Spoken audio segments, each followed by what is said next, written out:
Bonsoir à tous. Ce soir, comme le titre l'indique, lecture du psaume 23.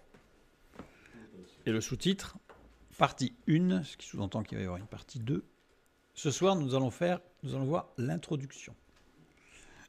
Pourtant, il ne fait que 6 versets, mais c'est pas le seul on va voir un peu comment il est construit, son empreinte et son contexte aussi. Et on va voir que, comme je le dis souvent, pour prendre une citation de Pasteur, un peu de science éloigne de Dieu, beaucoup de science l'en rapproche. Eh bien, pour faire une paraphrase, je dirais, ceux qui connaissent un peu la Bible trouvent plein de prétextes pour justifier que la Bible dit des bêtises et que Dieu, c'est au pire une histoire, au mieux quelque chose pour les faibles. Mais quand on connaît bien la Bible, eh bien là, on se rend compte de la puissance et de la profondeur du texte biblique. Rien d'étonnant, puisque le Fils de Dieu est en lui-même la parole, faite chair. Donc c'est lui, en fait.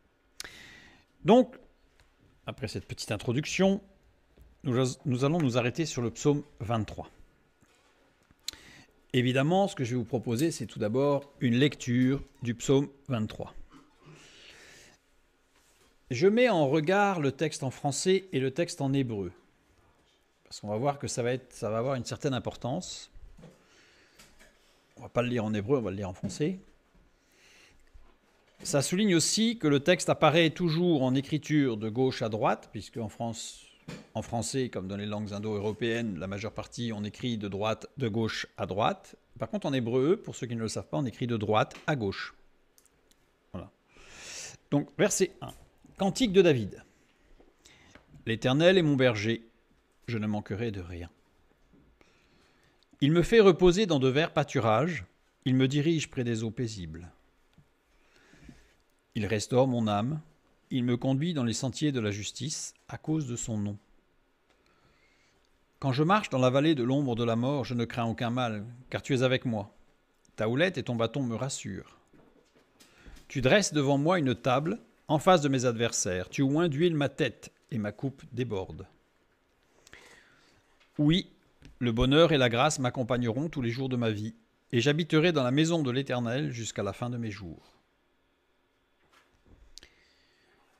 J'ai repris pour le français le texte tel qu'il nous est traduit et transcrit, à savoir les passages à la ligne, j'ai respecté ceux qui nous sont donnés dans nos Bibles.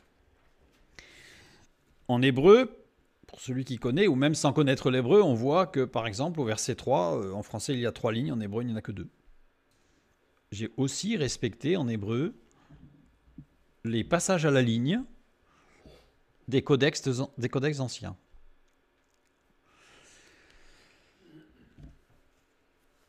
Alors, quelques indices de lecture. C'est-à-dire que on va voir que le Saint-Esprit nous a laissé des indices de lecture. Je reprends le psaume 23 dans sa totalité. En hébreu, il y a à la fin de chaque verset un diacritique qui s'appelle le sof pasuk. Ces 2 points là, je vais dire, qui signale que c'est la fin du verset. Donc, fort heureusement, les sof pasuk ont été respectés en français. Heureusement, parce que ça aurait été dommage de se retrouver avec des versets qui ne correspondaient pas au texte original. Surtout que ça a son importance. Donc je souligne que là, les choses sont propres. Et puis, il y a ici un pasek, un autre diacritique, cette barre verticale, qui est au sein même d'un verset, et qui, elle, signale une rupture. Cette barre, ce diacritique signale une rupture dans la phrase ou dans le texte, dans le verset. Une coupure dans les idées du texte, c'est-à-dire que ça reste le même verset, mais il y a une rupture de pensée. Il y a une rupture d'idées. Alors ça peut être surprenant et ça peut désarçonner, je dirais, un traducteur qui ne maîtrise pas un peu cette structure. Je la resitue dans le texte en français. Tu dresses devant moi, rupture. Ce n'est pas tu dresses devant moi une table, c'est tu dresses devant moi et il y a une rupture d'idées. Cela signifie que le terme une table ne fait pas partie de cette ligne. C'est-à-dire que structurellement, tu dresses devant moi, rupture de pensée, rupture d'idées, une table en face de mes adversaires. On a un autre passec ici au verset 6, qui se trouve ici juste après le oui. Cela signifie que le bonheur et la grâce m'accompagneront doivent faire partie d'une ligne suivante et ne font pas partie de la première ligne. Le psaume 23 est constitué donc de 3 parties. D'après la structure, avec ce diacritique, le passec. On a du verset 1 au verset 4, puisque le verset 5 est un peu structurellement particulier. On a le verset 5, et puis on a le verset 6. Donc on a 3 parties, 3 sous-parties dans le texte original. Tu dresses devant moi est une proposition incomplète pour être une phrase. C'est-à-dire qu'en français, à la limite, on pourrait presque dire qu'il y a un sujet-verbe quand même. C'est vrai qu'en hébreu, il y a le sujet-verbe, mais il manque le complément d'objet. Tu dresses devant moi. Tu dresses quoi? Qui? Quand? Où? Enfin, il manque quelque chose. C'est-à-dire qu'en fait, tu dresses devant moi est un titre. C'est le titre de la deuxième partie. C'est-à-dire qu'au sein même de la structure, c'est un poème donc très construit, donc au sein même de l'écriture de ce texte qui se lit d'une traite, sans problème, et qui se comprend, il n'y a pas de souci, on a la deuxième partie, une section par exemple, une deuxième section, avec un titre, tu dresses devant moi. C'est le titre. Et puis on a le oui, justement, qui est scindé, qui coupe le texte avec le passec. La proposition est là aussi incomplète. Alors là, encore pire, il n'y a pas de verbe. C'est oui. Juste un mot comme ça, oui. Presque une interjection, oui. Et à nouveau, on a un titre qui est le oui. Donc on a une première partie, les 4 premiers versets, qui semblent être comme une sorte d'introduction, avec 2 parties importantes qui ont un titre. 2 sections importantes qui ont un titre. Donc déjà, on a un indice de lecture. Il y a une autre particularité structurelle dans ce texte, qui n'est pas unique au psaume 23. Donc ce que nous allons voir là, ce n'est pas unique. Enfin, c'est unique, puisque dans la forme, ça ne correspond qu'au psaume 23, mais dans la structure dont on va parler, plusieurs psaumes sont construits ainsi, voire beaucoup plus construits que ça, même graphiquement, structurellement. Je reprends donc le psaume en soulignant maintenant les titres pour montrer vraiment la structure, pour qu'on l'ait bien visuellement et qu'on s'en rappelle. Le verset 4 est le seul à être aligné à gauche en hébreu. Je l'ai dit tout à l'heure, en hébreu on écrit de droite à gauche, c'est-à-dire que toutes les phrases commencent alignées à droite. Comme nous, notre texte en français commence aligné à gauche. Quand on veut ce qu'on appelle justifier un texte en français, c'est compliqué. Parce que si c'est à l'ordinateur, on clique et puis c'est bon, c'est aligné des 2 côtés. Mais quand c'est à la main, il faut tout calculer pour que ça soit parfait. Donc c'est compliqué.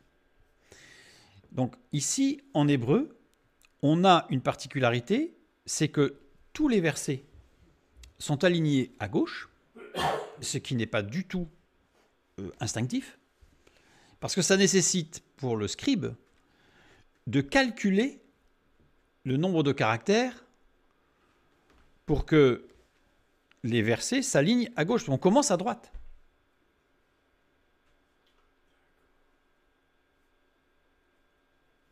sauf le verset 4, qui lui est aligné à droite.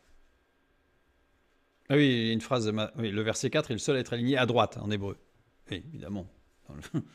Évidemment. À droite. Parce qu'au tout début, j'avais mis tous les versets sont alignés à gauche. Et après, pour que ce soit plus facile à lire, je parlais que du verset 4 et j'ai oublié de mettre à droite. Donc, ce qui est représenté est juste. Il y a une erreur dans la phrase. Donc, on comprend que pour faire ça, c'est difficile. C'est-à-dire que ce n'est pas pour s'amuser. Parce que chaque lettre a une mesure, il faut mesurer chaque lettre, les espaces, pour que quand on commence à écrire de droite à gauche, on finisse. Ou alors il faut écrire à l'envers. C'est aussi une possibilité. Mais on se rend compte que c'est difficile. Comme si nous voulions aligner à droite. Et c'est ce que j'ai représenté ici. Donc dans nos traductions, il faudrait aligner le texte à droite, sauf le verset 4. Donc ça met en évidence une autre structure, une autre manière de lire. C'est-à-dire que le verset 4, il a une position très particulière. Mais nous n'aurons pas le temps de le voir ce soir, nous le verrons la prochaine fois, mais c'est assez curieux parce que si on avait voulu mettre le verset 4 en évidence, on aurait pu ne mettre que le verset 4 aligné à gauche en hébreu, et non pas tous les autres. Mais ça, on verra la prochaine fois pourquoi il y a une inversion pour souligner l'importance du verset 4. Voilà, donc ce verset 4, outre le découpage en 3 parties du psaume, dont on a parlé tout à l'heure, le verset 4 tient une place, tient une place particulière. C'est-à-dire que on comprend déjà qu'il va y avoir 3 lectures du psaume. 3 lectures différentes. Une lecture du texte dans son intégralité, du début à la fin, sans s'arrêter, ce que nous faisons tous communément, je dirais. On prend le verset 1, puis on déroule jusqu'au verset 6. Il est déjà très fort, ce psaume, donc c'est déjà intéressant, on va dire, puissant. Une lecture concentrée sur chaque paragraphe individuellement, reconnaissant que chacun d'eux porte une idée ou une pensée distincte. Donc ça veut dire que là, on a une autre lecture où on s'arrête sur chacune des sections, en essayant d'en retirer en fait quelque chose de spécifique. Et puis il y a une lecture qui est centrée sur le deuxième paragraphe, considéré comme le cœur de la pièce maîtresse. Le deuxième, pardon, c'est pas le deuxième paragraphe, c'est la fin du premier paragraphe. Encore une petite erreur de frappe, puisque c'est le verset 4. Et la deuxième section, c'est le verset 5.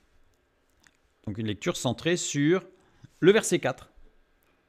Le verset 4 qui n'est pas une section à lui tout seul, donc ça rend les choses un peu compliquées. On se rend compte que la structure du psaume est, on ne va pas dire alambiquée, parce qu'une fois qu'on va être rentré dedans, on va se rendre compte qu'au contraire, c'est presque 3 textes en un en fait, emboîtés. Et ça, on en parlera plus tard. Et comme je le disais, ce soir nous nous arrêtons sur le psaume 23, mais beaucoup de psaumes sont ainsi construits. Beaucoup. C'est-à-dire qu'il y a la lecture directe, il y a la lecture par paragraphe, parce que les passecs nous montrent qu'il y a des paragraphes, et puis parfois il y a des structures qui sont même encore plus complexes que celles que je viens d'énoncer sur le psaume 23. Vous avez parfois des structures morphologiques, je dirais, du texte, qui sont impressionnantes. Parfois ce n'est pas aligné ni à droite ni à gauche, donc ça fait une sorte de forme bizarre. Nous avons déjà rencontré, par exemple, un psaume qui donne une promesse sur Israël et qui, en réalité, quand on regarde la forme du texte, correspond aux frontières du pays d'Israël. Oui, donc c'est quelque chose de très particulier, ça. Évidemment, en français, difficile à rendre. Parce que la traduction, parfois, un mot en hébreu, c'est une phrase. Donc, pour que ça rentre dans les mêmes dimensions, c'est compliqué. Cette lecture, dans l'intégralité du début à la fin sans s'arrêter, amène à découvrir, apprécier, comprendre le psaume dans son ensemble, de saisir l'atmosphère générale, le flux et le rythme qui se dégagent de l'écriture, parce que c'est un poème, ce n'est pas de la prose. Donc on sent déjà dans la lecture, même en français, qu'il y a du rythme, voilà, c'est un poème. avec une structure particulière. Mais dans la lecture, déjà, on a l'atmosphère, on ressent beaucoup de choses dans ce psaume. C'est un psaume très connu, et pour cause. Cette lecture directe, je dirais filaire, on presque dire, permet de saisir la continuité narrative et d'appréhender les sentiments, les troubles, les peurs, les certitudes qui se dégagent à travers le psaume. On voit bien David, on sent David. Dans la lecture de ce psaume, on sent la souffrance, la peur, la détresse parfois de David, mais le réconfort qu'il trouve en l'Éternel. Donc c'est déjà extraordinaire. Quand on prend une lecture se concentrer sur chaque paragraphe, elle permet d'approfondir les nuances de chaque partie, d'en explorer le sens et les implications avec une progression dans le message apporté. Ça, on le verra plus tard. Aujourd'hui, nous ne sommes que sur l'introduction. Et on comprend qu'en fait, la parole de Dieu, quand on commence à la regarder, je dirais, de près, on n'est pas encore à la loupe, on est de près, les choses deviennent profondes. Et puis la lecture qui va être centrée sur le verset 4 attire l'attention de la lecture sur le cœur du psaume, puisqu'en fait c'est le cœur battant, c'est le verset 4, en invitant à une réflexion plus profonde sur son contenu pour comprendre comment ce paragraphe enrichit ou transforme le sens des autres sections.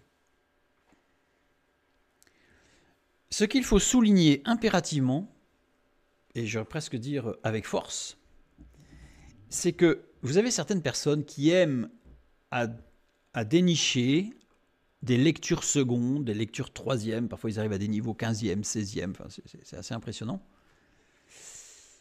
Mais ils font dire au texte quelque chose qui est complètement en dehors du champ du texte de la lecture simple. Déjà, vous pouvez vous dire, c'est non. Parce que ce qu'on va voir, c'est que là, on a vu qu'il y a 3 niveaux de lecture, qui ne sont pas des secrets, puisque la structure, toute personne qui connaît l'hébreu voit tout de suite la structure, donc c'est pas un secret. C'est pas pour certaines personnes érudites qui seraient dans le mystère. Mais ce qui est important, c'est que chacune des lectures se construit et se base sur la lecture précédente, je dirais. Sachant que la lecture essentielle, c'est la filaire. C'est-à-dire que c'est la lecture essentielle. Donc il n'y a pas ici à y découvrir un mystère ou un secret caché que personne ne saurait sauf celui qui l'a découvert. Enfin bref, on est loin de là. On est au contraire dans la possibilité, le texte nous amène une possibilité d'aller approfondir ce que tout un chacun peut lire dans une lecture directe, simple et efficace. Ça c'est très important parce que sinon ça part dans tous les sens. Et on en voit certains, des fois, qui arrivent à dire que dans un texte, ils ont trouvé quelque chose qui était mais complètement... C'est autre chose, en fait. On se demande si on a la même Bible. Bon, on peut juste fermer et puis dire que c'est pas la peine. Voilà. Donc, on a une exploration globale. Une lecture, comme je dirais, commune, que nous avons tous faite et que nous continuerons à faire, simplement.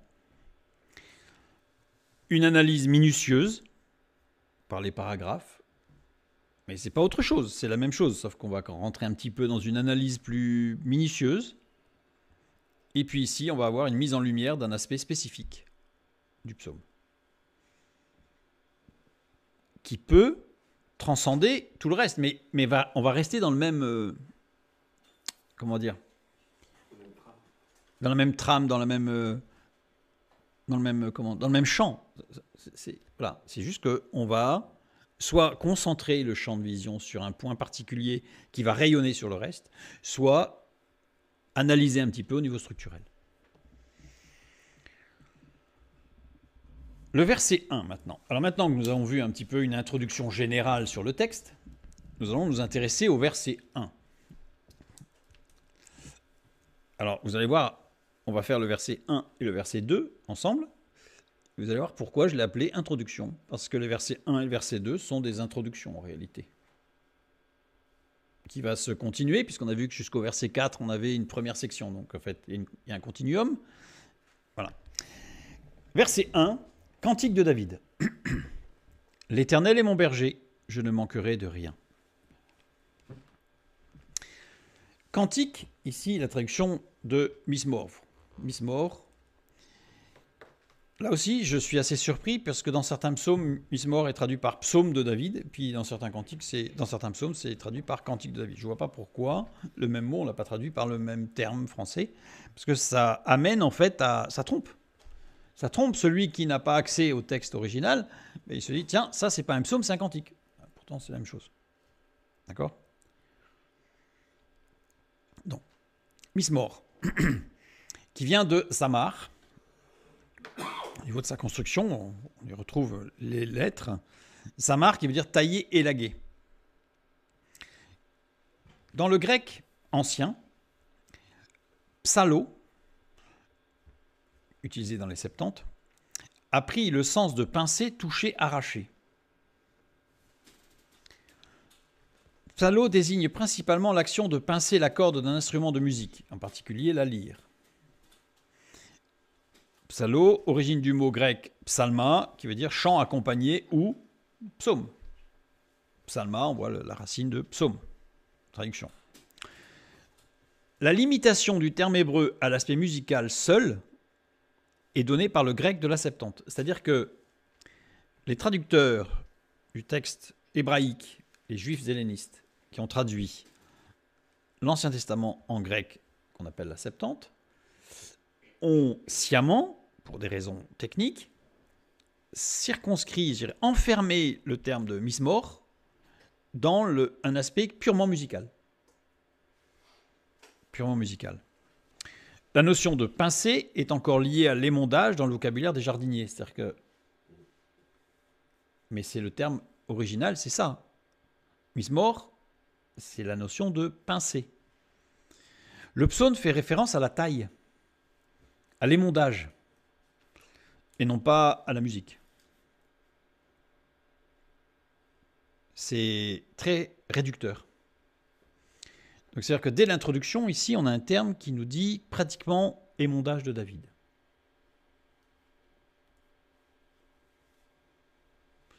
C'est rien que l'entrée, je dirais, en matière, est lourde de sens. Émondage de David. Alors, petite parenthèse, pourquoi les juifs hellénistes ont traduit, ont circonscrit, ont enfermé le terme mismor dans un sens purement musical?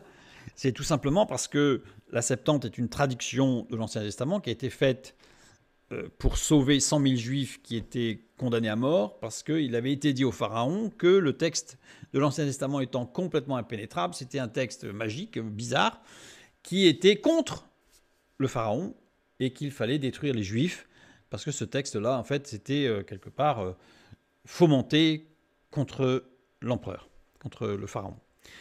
Et donc, pour éviter cela, en fait, ils ont circonscrit en disant « Mais non, les psaumes, c'est de la musique, c'est de l'art. » Voilà, c'est pour ça qu'ils ont circonscrit. Vous allez me dire « Mais c'est outrancier par rapport au texte biblique. » Oui, et ils le savaient, puisque eux-mêmes ont laissé des notes en disant qu'attention, ce texte de la Septante ne doit surtout pas être l'objet d'études. C'est un texte circonstancié. Il y a eu des réunions des sages avant pour savoir s'ils pouvaient se permettre de circonscrire comme ça et de modifier certaines choses, parce qu'il y a certaines choses qui ont été carrément modifiées, comme par exemple l'utilisation du lapin comme un animal impur. Le surnom de la femme du pharaon, c'était le lapin, donc vous imaginez bien que ça a été traduit par le lièvre, parce que c'était quand même dangereux. Voilà, donc l'objectif de la Septante n'a pas été du tout d'élargir le champ de lecture à tous les hellénistes, mais de sauver une très grande population juive de la mort certaine. Voilà, donc c'est pour ça qu'ils ont utilisé psalmo et qu'ils ont réduit le champ de mismor. Maintenant, cantique de David. Donc, émondage de David.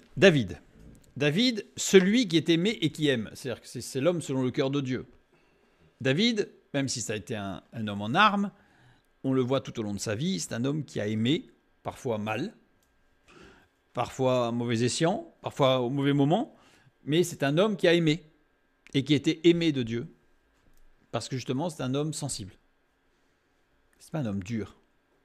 Même si parfois il a fait des choses qui sont très dures. Bref, ce n'est pas le sujet ce soir de parler de la vie de David. Ici, on a une particularité en hébreu, c'est qu'on a un diacritique particulier sous le nom de David. Un etnata. C'est une sorte de petite fourche à l'envers, là.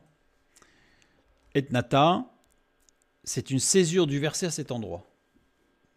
C'est-à-dire que ce n'est pas, comme on l'a vu, un pasek qui dit qu'il y a un changement d'idée, mais c'est que là, il faut passer à la ligne, quoi. Là, il y a un petit truc, il faut faire attention. Il faut faire attention. Alors, c'est un diacritique qui est discret, dans le sens où dans une lecture hébraïque non cantillée, en fait, il est transparent, puisque c'est un diacritique qui ne manifeste sa présence que lorsque le lecture est cantillée, c'est-à-dire on y ajoute en fait des mouvements de voix ascendantes ou descendantes, et c'est comme ça qu'on peut savoir qu'il est là. Ça veut dire que quand il y a un etnata, c'est-à-dire qu'il y a un avant, il y a un après. Il y a une coupure. On ne change pas d'idée, mais il y a une sorte de basculement dans l'idée principale. Les David, écrit avec un etnata, ne se trouvent que quelques fois dans le texte biblique. Je les ai tous regardés pour vérifier. Les David, avec un etnata, est toujours utilisé quand David reçoit quelque chose qui lui permet d'avancer dans sa vie ou dans son règne. C'est toujours quand il s'est passé quelque chose qui a fait un basculement. Quand David a grandi, quand David a compris quelque chose, qui a transformé sa vie ou son règne, ou sa manière d'agir ou de réagir. Et quand il n'y a pas l'etnata, il y a d'autres diacritiques, donc il y a plein d'autres choses, mais on n'a pas ce basculement. Alors on va prendre quelques exemples pour souligner, et vous allez voir que ça va être important. Toujours dans cet aspect introductif du psaume 23. Quelques emplois de les David écrit avec un etnata. 1 Samuel 18,4. Première occurrence de les David avec un etnata, parce que les David, il y en a plein, mais avec l'etnata. On parle de Jonathan, ôta le manteau qu'il portait pour le donner à David, et il lui donna ses vêtements, même son épée, son arc et sa ceinture.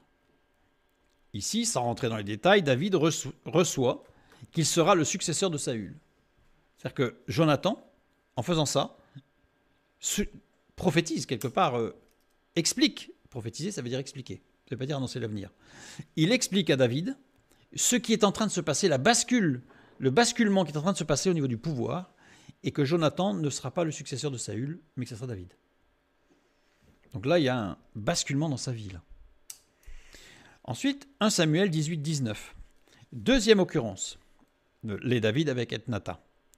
Lorsque arriva le temps où Mérab, fille de Saül, devait être donnée à David, elle fut donnée pour femme à Adriel de Méhola. David devait rentrer dans la lignée royale. Ben oui, il avait une promesse de Dieu, les choses se mettaient en place, il allait se marier avec la fille du roi. Tout se déroule, quoi. Et puis là, ça se passe pas du tout comme ça. Ça se passe pas du tout comme ça. Alors, il y a plein de raisons pour lesquelles ça se passe pas comme ça. Mais toujours est-il que là encore, c'est un basculement, je dirais, presque négatif pour David. C'est-à-dire qu'il était parti et puis c'est comme s'il s'était retrouvé face à une porte fermée. Il s'est pris la porte qui était fermée. Basculement. Deuxième occurrence. 1 Samuel 22-21. Troisième occurrence de les David avec etnata. Oups. Et on rapporta à David. Alors attendez, parce que je crois qu'il y a un petit souci. Non, c'est pas ça. Bon. Alors, le texte original dit on lui rapporta que Saül avait tué les sacrificateurs de l'Éternel. Mais dans le texte en hébreu, c'est on rapporta à David. C'est pas lui, c'est à David avec un etnata. Et c'est pour ça que en français, le traducteur ne l'a pas répété parce que c'était lourd dans la phrase, parce que dans la phrase d'avant, on parlait déjà de David, donc c'était une répétition. Alors que dans l'hébreu, il y a une répétition parce que dans le deuxième emploi, il y a un etnata. Donc il fallait le souligner. Donc, et on rapporta à David que Saül avait tué les sacrificateurs de l'Éternel.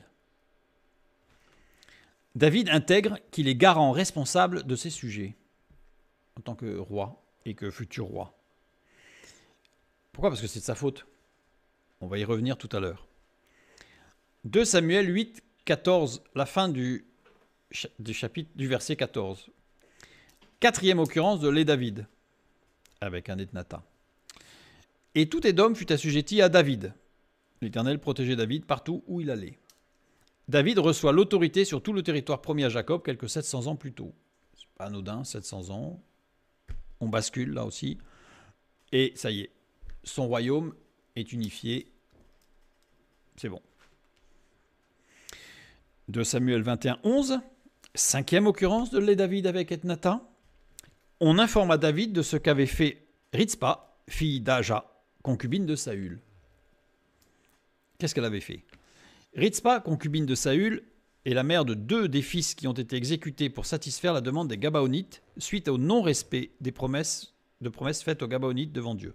C'est-à-dire qu'à un moment donné, il y avait une promesse de fait aux Gabaonites, on connaît le récit, ils avaient trompé le peuple et que le peuple n'a pas interrogé Dieu, mais il s'était engagé, donc une promesse est une promesse, et il ne devait pas détruire le peuple Gabaonite. Et il a été détruit. En contrepartie, je ne vais pas rentrer dans les détails, des hommes ont été tués, dont ses 2 fils à cette femme, Ritzpa. Après l'exécution de ses 2 fils, Ritzpa veille sur les corps de ses fils, les protégeant des oiseaux et des bêtes sauvages, et elle fait preuve d'une grande dignité et d'une profonde douleur maternelle. Elle va les protéger nuit et jour pour pas que les animaux les mangent. C'est terrible. C'est terrible. C'est terrible parce qu'on se demande où était le père, là. Parce que c'est elle qui va défendre les dépouilles de ses fils face aux animaux sauvages. Mais en fait, le père, c'était Saül. Mais il y avait de la famille. Personne n'a bougé. Bref. La réaction de Ritzpa va pousser David à montrer de la compassion, de la miséricorde et du respect envers ceux qui souffrent et qui ont souffert, quelle que soit l'origine de cette souffrance. Et c'est là qu'il va se retourner vers la famille de Saül pour se rendre compte qu'il ne reste plus que Méphibosheth, le fils de Jonathan, qu'il va recueillir près de lui et qu'il va protéger. En fait, il y a une bascule dans la compassion de Saül vis-à-vis de même de ses ennemis qu'il n'avait pas avant. Pardon.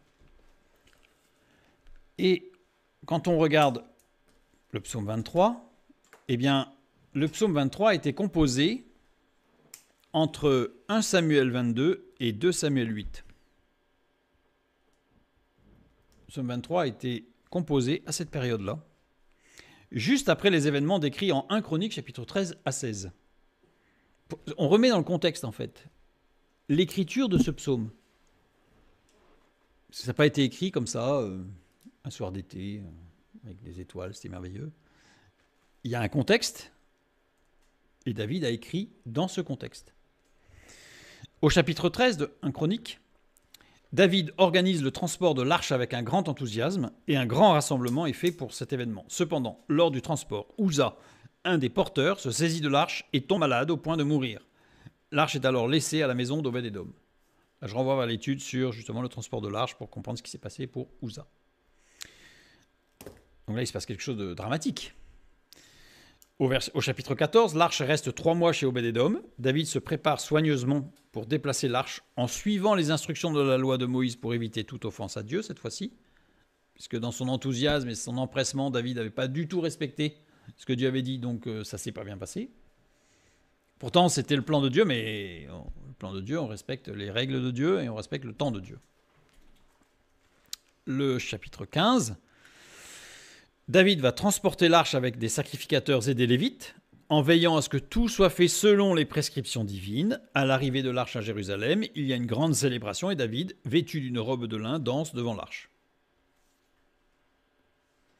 Et le chapitre 16, une fois l'arche installée dans la tente préparée par David, il offre des sacrifices et bénit le peuple. David compose 3 psaumes dont il tire un cantique qui célèbre la grandeur de Dieu. Et ce cantique rappelle ces merveilleuses œuvres de Dieu et incite le peuple à le louer. En fait, dans 1 Chronique chapitre 16, on voit qu'il y a un cantique de David, et on se rend compte que ce cantique de David, en fait, c'est une compilation de 3 psaumes qu'il a composé avant, pour lui, personnellement. C'est-à-dire qu'il a composé dans sa relation d'intimité avec Dieu, dans son expression d'intimité.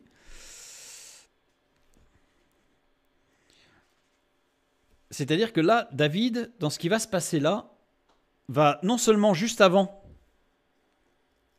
il a intégré qu'il fallait qu'il fasse attention parce que ses actions engendraient de la souffrance chez l'autre.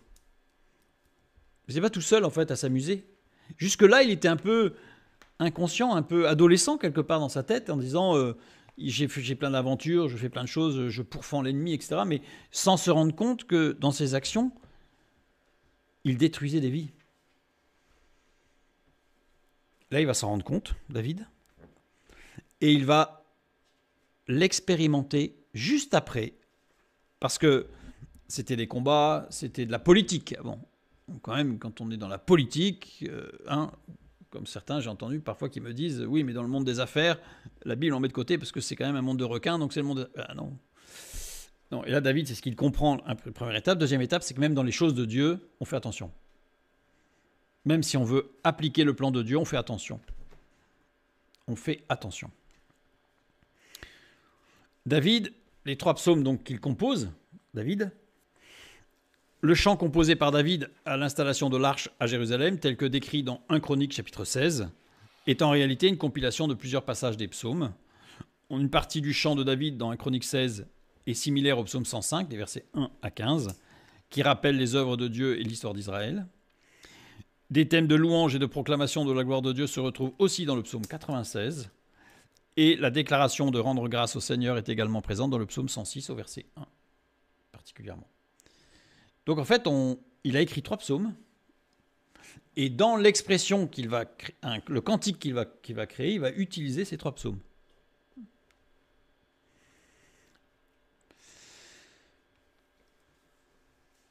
Donc là, maintenant on a le contexte dans lequel David a écrit ce psaume, un contexte de bascule, un contexte d'intégration de on ne fait pas n'importe quoi et on prend en considération les vies qui nous entourent. David le comprend. Et c'est pour ça qu'il y a un ethnata. Parce que ce psaume 23, il a été écrit là, à la bascule. Et là, il va exprimer dans ce psaume cette compréhension de ce basculement. David exprime ce qu'il a reçu de Dieu dans une dynamique de vie avec Dieu qui le fait grandir.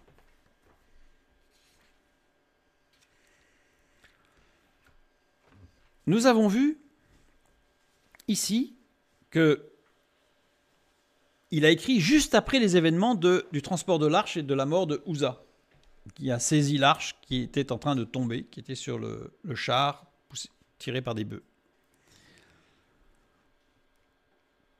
Ici, juste avant, Saül, on a vu que Saül avait fait tuer les sacrificateurs à cause de David. Qu'est-ce qui s'est passé? On va bien comprendre, parce que le début du psaume 23, c'est l'expression de ça. 1 Samuel 21, versets 1 et 2.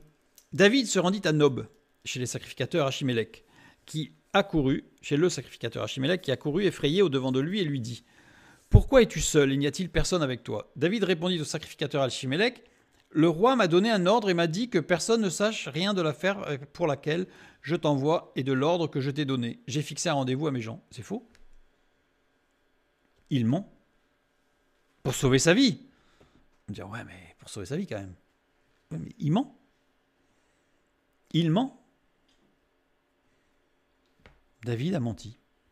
Le mensonge de David, pour sauver sa vie, est à l'origine de la mort des sacrificateurs. Parce que les sacrificateurs, eux, ils ont cru David. Donc ils lui ont donné du pain, ils lui ont donné même l'épée de Goliath, etc. Et puis il y avait Doeg, qui était là, prisonnier. Doeg, serviteur de Saül, qui a vu. Saül est revenu. Il dit, pourquoi avez-vous fait ça? Mais les sacrificateurs, mais ils étaient dans une vérité, eux, parce que c'était naïf. On a fait ce qu'il fallait faire. Et ils ont tous été tués. Juste juste après ça, se produit Uza. La désobéissance de David dans le service pour Dieu est à l'origine de la mort de Uza. Certes, Uza avait lui aussi sa part de responsabilité. Nous l'avons déjà étudié, il avait sa part de responsabilité. Mais David fait partie de la mécanique qui a amené Uza à mourir et à souffrir. Dans le monde politique, au niveau de son travail, David a fauté, il a engendré la mort. Et dans le service pour Dieu, David a fauté et il a engendré la mort.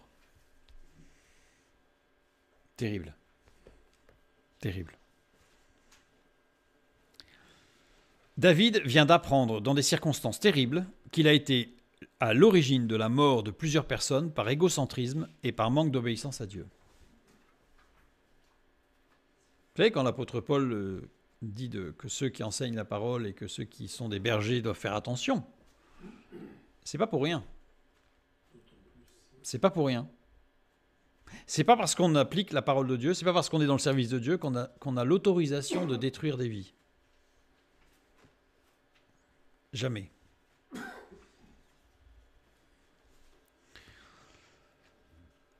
Je reprends donc le verset 1. Cantique de David. Rien que dans cette phrase, vous voyez tout ce qu'il y a. Cantique de David. C'est même pas une phrase. Ce titre. Cantique de David. L'Éternel est mon berger. Le terme ici qui est traduit par être mon berger ou être son berger, c'est Ra'a. Ra'a, qui veut dire soigner, au radical kal, qui veut dire faire paître, nourrir, au radical kal, s'associer à, au radical kal, ou s'associer à être un ami de, au radical ifil, donc il y a une intimité, être un ami spécial, au radical piel. Ici, Ra est un homophore avec Ra, parce que la prononciation est la même, sauf que l'écriture n'est pas la même, parce qu'au centre, ici, vous avez Aïn, de notre verbe, au psaume 23, et ici, vous avez Aleph. Les deux lettres qui ne se prononcent pas. Pas si, avec un léger mouvement de glotte arrière pour l'un et de glotte avant pour l'autre. Bon. Inutile de dire que ça ne s'entend pas. Donc un homophore, ça veut dire un sorte de jeu de mots, mais sur le son. C'est-à-dire qu'à l'écriture, on voit bien que ce n'est pas la même chose. Voilà, c'est comme si je vous disais un vers va vers le vers qui est en vers. Voilà. Tous les mots s'écrivent différemment là-dedans. Mais je joue sur... C'est un homophore, c'est-à-dire je joue sur la phonétique. Là, c'est ce qui se passe. Ra, ici, veut dire veiller sur. Donc, il y a le soin et veiller sur. Presque pareil, mais pas tout à fait pareil. Soigner quelqu'un, ce n'est pas forcément veiller sur lui. Et veiller sur quelqu'un, ce n'est pas forcément le soigner. Il est conjugué au radical kal, ici, ce verbe. Donc, ça veut dire qu'on est vraiment dans soigner, faire paître, nourrir, s'associer à. Et au-dessus, ici, de Ra, enfin, ici, il est conjugué de Raï, on a un réveil. Un réveil, un petit diacritique encore, qui désigne les 4 points cardinaux. C'est-à-dire que c'est une sorte de losange, on va dire, hein, plein. Qui désigne en fait dans toutes les directions. Ça veut dire que David professe que l'Éternel est celui qui le soigne, le nourrit, le conduit dans tous les domaines de son existence et de sa vie. Une profession extraordinaire, une profession de foi extraordinaire. Donc c'est pas juste l'Éternel est mon berger, ça va beaucoup plus loin dans ce qu'il annonce ici. Que ce soit pour le salut de sa vie, psaume 23, 4, quand je marche dans la vallée de l'ombre de la mort, je ne crains aucun mal car tu es avec moi, ta houlette et ton bâton me rassurent. Donc là, c'est même, rappelez-vous, il a menti pour sauver sa vie. Ça a été la cause de la mort de gens honnêtes et justes.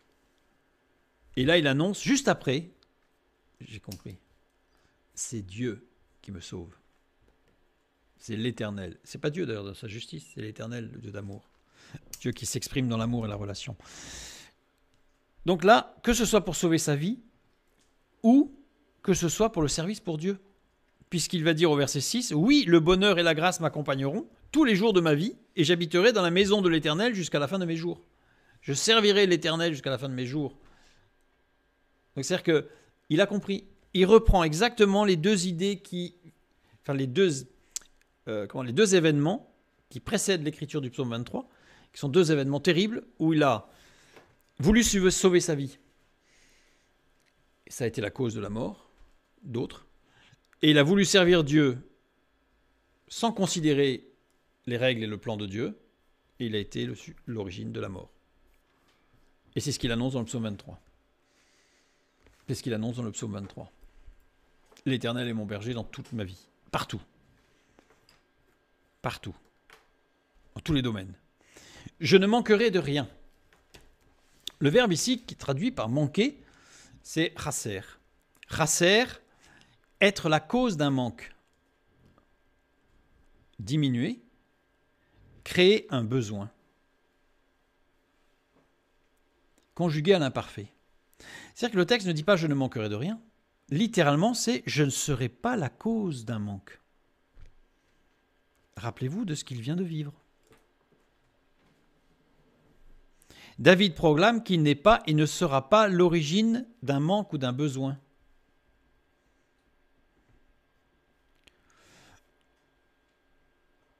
Nous avions vu ici que David vient d'apprendre dans des circonstances terribles qu'il a été à l'origine de la mort de plusieurs personnes par égocentrisme et par manque d'obéissance à Dieu. C'est-à-dire que c'est pire que le manque et le besoin là. Il y a aussi l'entourage, les mamans, les femmes, les enfants de ces gens qui sont morts. Terrible. Et là, David annonce quelque chose de profond dans sa vie. Étant donné le contexte, je ne dirais pas que David proclame qu'il n'est pas et ne sera pas l'origine d'un manque ou d'un besoin. Je peux affirmer maintenant que David proclame qu'il n'est plus et ne sera plus l'origine d'un manque ou d'un besoin. Il a compris. Et il exprime cette compréhension à Dieu. L'Éternel est mon berger dans tous les domaines de ma vie. Un peu plus tard dans le psaume, il montre que même pour sauver sa vie ou pour le service pour Dieu, c'est Dieu qui conduit, pas lui. Et de fait, parce que c'est une évidence, si l'Éternel me conduit en toute chose, c'est une évidence que je ne manquerai de rien. C'est presque une lapalissade de le dire. Par contre, de pouvoir affirmer « je ne serai pas le sujet d'un manque », ça c'est beaucoup plus profond. Parce que ça veut dire que je ne vais pas être égocentré. J'aurai le regard de Dieu pour voir les autres. Et ça c'est autre chose. Je dirais presque que c'est le niveau au-dessus là. Parce que vous avez beaucoup de personnes qui disent qu'ils marchent pour Dieu, mais ils marchent sur les autres pour Dieu. David, là, a compris qu'il ne marchera plus sur les autres, même pour servir Dieu ou sous le prétexte de servir Dieu. Ici, Ra, être le berger, être soigné, nourri, est au participe actif. Ça veut dire que David, ici, témoigne que c'est en le soignant, en le nourrissant, en le conduisant dans tous les domaines de son existence, c'est en étant soigné par l'Éternel. C'est-à-dire que là, il dit, c'est pas quelque chose d'acquis. Hop, ça y est, j'ai signé, c'est bon. Non.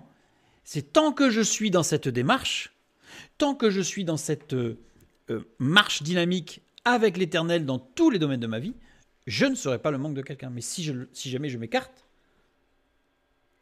là, ça va plus être pareil. Donc David témoigne ici que c'est en le soignant, en le nourrissant, en le conduisant dans tous les domaines de son existence et de sa vie que l'Éternel l'amène et l'amènera à ne plus être à l'origine de troubles chez qui que ce soit. Ça ne veut pas dire qu'il ne va pas y avoir des conflits.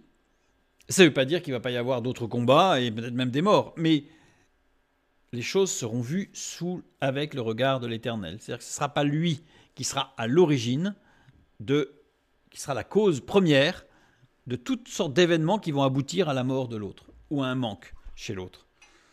Et c'est pour ça, par exemple, que juste après, quand Absalom, parce que juste après, en fait, quelques temps après, il y a Absalom qui va se révolter et qui va prendre le pouvoir. On voit dans nos traductions que David fuit. Mais c'est terrible cette traduction, parce qu'en réalité, il ne fuit pas. Mais il évite que Absalom fasse encore plus d'erreurs. Il évite à Absalom des erreurs qui seraient sans retour. Il n'a pas fui pour sauver sa vie. Il a fui pour que Absalom ne commette pas un meurtre. À son encontre, certes. Mais c'est la nuance, si on peut appeler nuance. Et justement, il ne nuit pas à Absalom. C'est incroyable ça. Il ne nuit pas à Absalom. Il laisse Dieu conduire toutes choses. Et Dieu conduira toutes choses. Et il reprendra le pouvoir.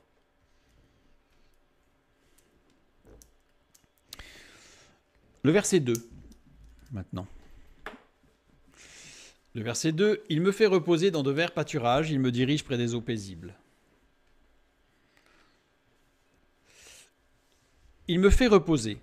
Rabatz. Rabatz, qui vient de la racine composée de 4 lettres, Reish Beit Tav Samek, qui peut aussi dire Rabatz d'ailleurs, mais non plus avec un tsadé, mais avec Tav Samek, désigne un lieu de repos. Il est conjugué au radical ifil, Rabatz, ici. C'est-à-dire que littéralement, l'Éternel fait de David un lieu de refuge et de repos. C'est pas « il me fait reposer », il me fait devenir un lieu de repos et de refuge. Parce que là encore, si c'est Dieu qui conduit toutes choses, je ne peux être que dans la paix de Dieu. Enfin, c'est une évidence, quoi. Par contre, une fois de plus, l'étape d'aller plus loin, c'est être le sujet de repos pour les autres, être un repère de repos, être un refuge pour le repos et la paix chez l'autre. Ça, c'est, une fois de plus, je dirais presque le niveau au-dessus.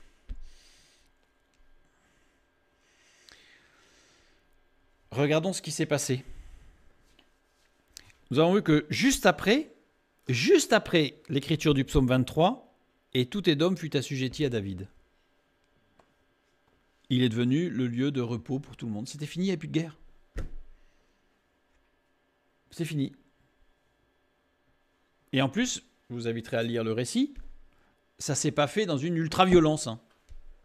Les choses se sont faites et David est devenu le référentiel de la paix pour son royaume. Il a préparé le chemin de son fils Salomon. Il me fait reposer dans de verts pâturages. Il me fait être, en fait, un repos. Et ce qu'il dit là est confirmé par la suite des événements, c'est ce que nous avons vu, puisqu'on a vu que tout Édom était assujetti à David et c'était la paix. Confirmation de la promesse faite 700 ans plus tôt à Jacob. 700 ans, le chiffre 7, évidemment, étant la plénitude de l'achèvement, je dirais, d'un plan divin. On n'est pas dans la plénitude c'est 8, mais l'achèvement. Donc on passe du 6 au 7. C'est pour ça que le déluge, c'est l'an 600 de Noé. On passe de 600 à 700. On passe dans la centaine de plus, 700. Je voyais le bascule. 700 ans après la promesse à Jacob, David accomplit la promesse. Mais pourquoi ? Parce qu'il a compris. Parce qu'il a compris que Dieu fait de lui non pas un ouvrier de paix qui, à coup d'épée, va imposer la paix, mais il sera le refuge. David va devenir le refuge. Ça ne veut pas dire que ça va plaire à tout le monde. Mais ceux qui vont vers David trouveront la paix. Et pas la guerre. Dans de verts pâturages, déchets, verts. Déchet vient de dasha. Dasha qui veut dire pousser, produire de la nourriture végétale. Déchet et dasha, qui au niveau des consonnes en fait s'écrit pareil, vient de la racine composée dalet samek et. Cette racine composée désigne le mouvement de va-et-vient de la pression exercée lors du battage des grains sur l'aire de battage afin de séparer les coques du grain. Si on est le grain, c'est pas très agréable. Ici, le terme, le Saint-Esprit a inspiré déchet et non pas Ra'anan. Ra'anan qui veut dire luxuriant, vert, tendre. On se serait attendu à ce qu'ici ce soit Ra'anan, puisque des pâturages luxuriants, avec un vert tendre qui fait que l'herbe elle vient d'être pousse, elle est jeune pousse là, c'est la bonne herbe bien grasse là qui, on en mangerait presque. Non, c'est déchet. Déchet, ça veut dire qui produit de la nourriture végétale, qui produit quelque chose de bon, mais pas forcément de façon simple. Puisque l'idée, quand même, le battage. Mais le résultat est bon. Pâturage, na. Na vient de la racine primaire, nun aleph e, qui est être avenant, beau, convenable. Désigne une habitation. Na, c'est une habitation, en particulier la maison du berger, et par extension une prairie, un pâturage, mais par extension. C'est-à-dire que le sens premier, c'est une habitation, et en particulier la maison du berger. L'Éternel fait de David un appui reposant et une source de renouvellement.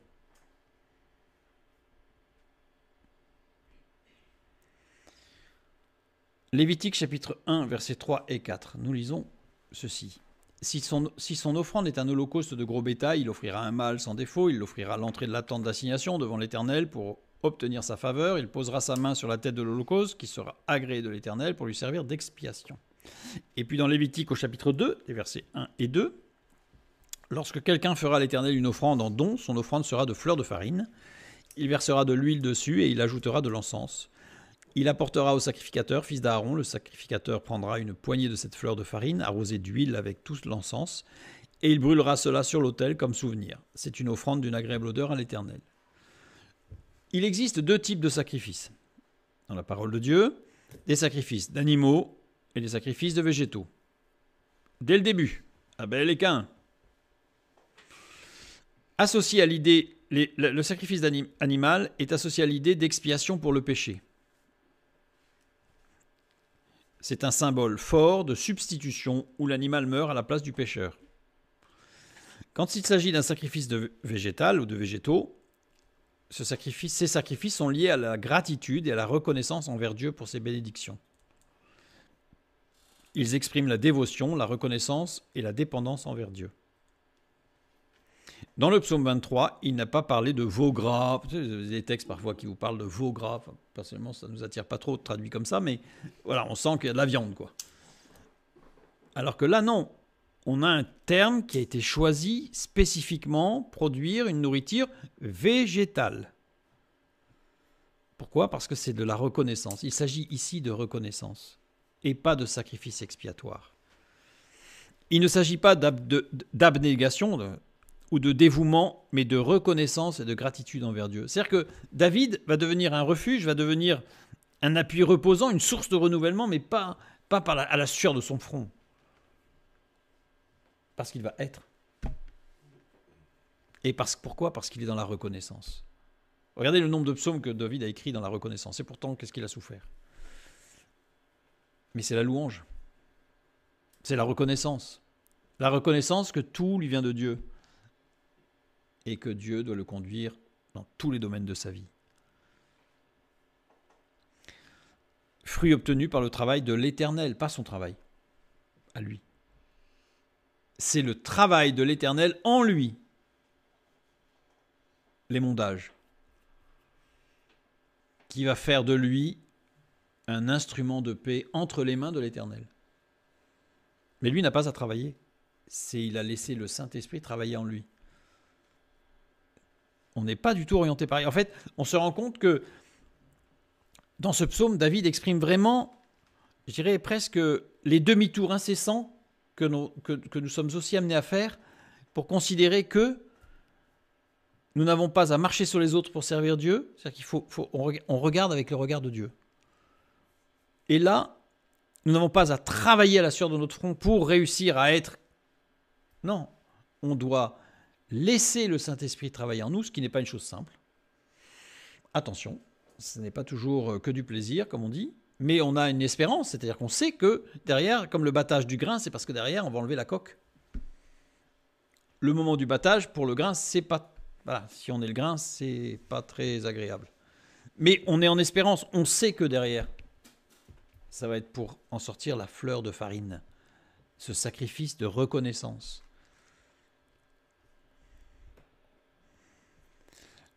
Rejoins 1 Corinthiens, chapitre 3, les versets 6 et 7. j'ai planté, Apollos a arrosé. Mais c'est Dieu qui a fait croître, en sorte que ce n'est pas celui qui plante qui est quelque chose, ni celui qui arrose, mais c'est Dieu qui fait croître. Gardons toujours à l'esprit que c'est Dieu qui gère.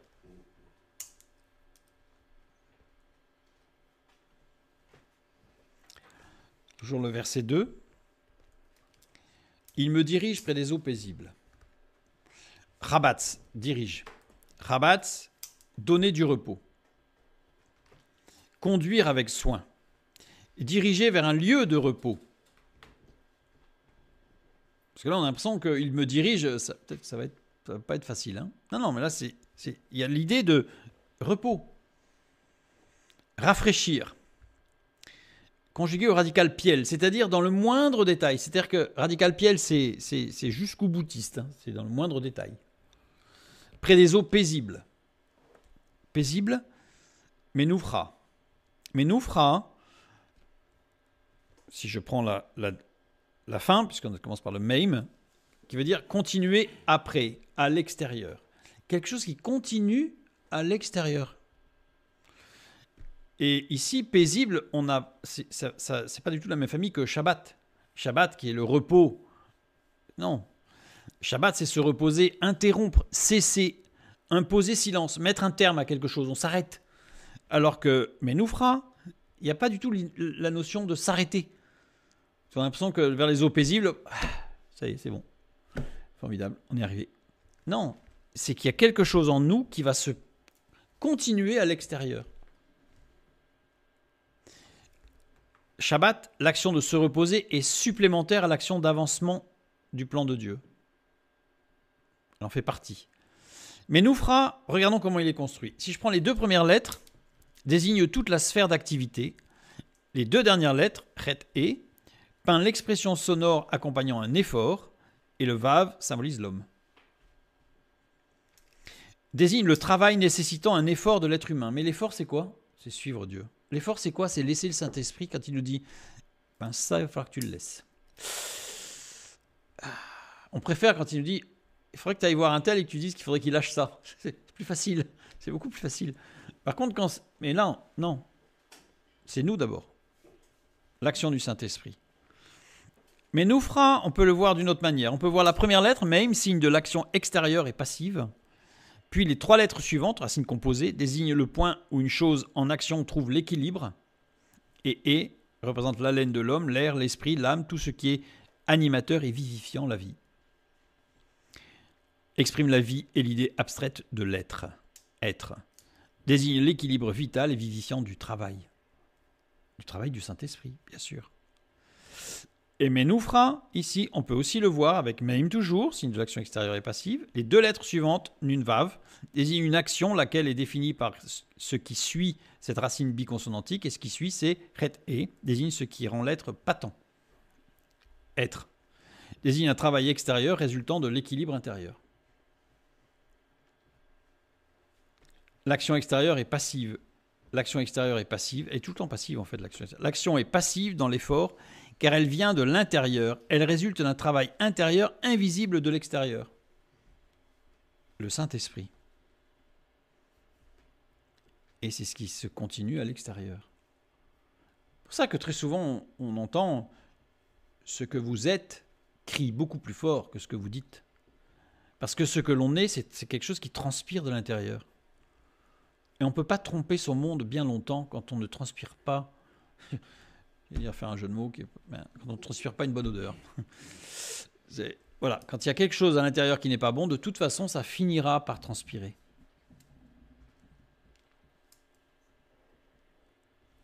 C'est une dynamique. C'est une dynamique. Si on laisse le Saint-Esprit travailler en nous, et c'est ce que David avait compris, début du psaume 23. Le travail étant de laisser agir l'Éternel en nous par son esprit. L'Éternel, c'est la relation, c'est l'amour.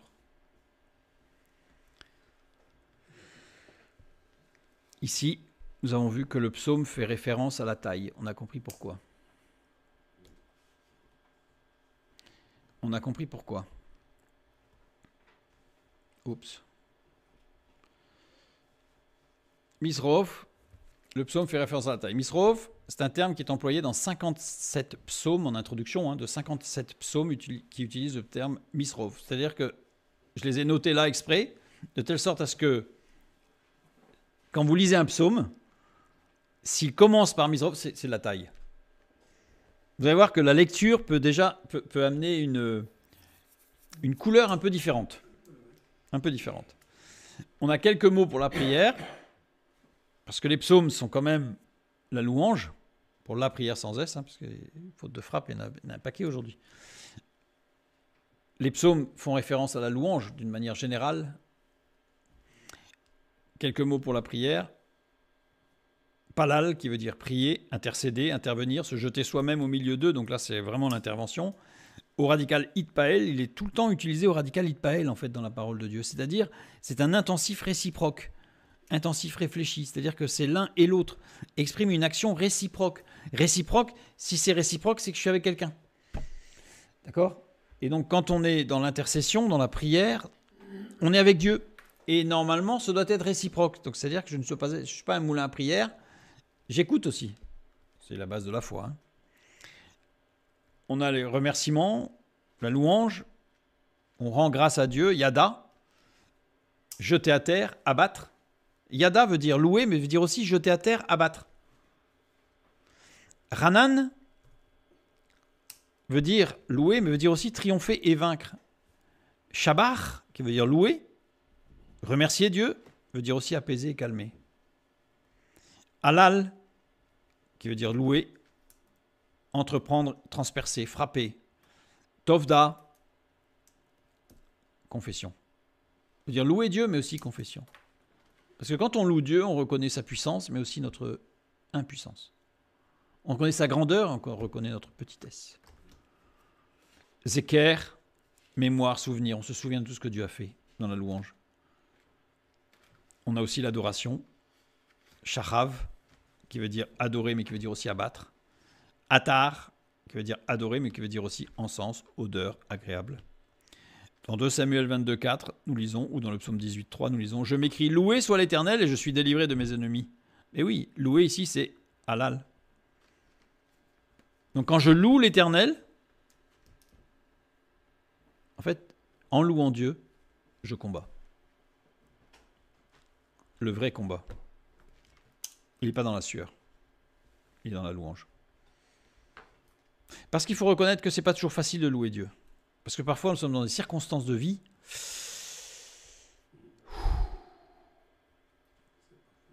Et à ce moment-là, il faut se rappeler de ce que Dieu a déjà fait dans nos vies. Il faut se rappeler des promesses que Dieu nous a données pour l'avenir. Alors on peut le remercier pour cela.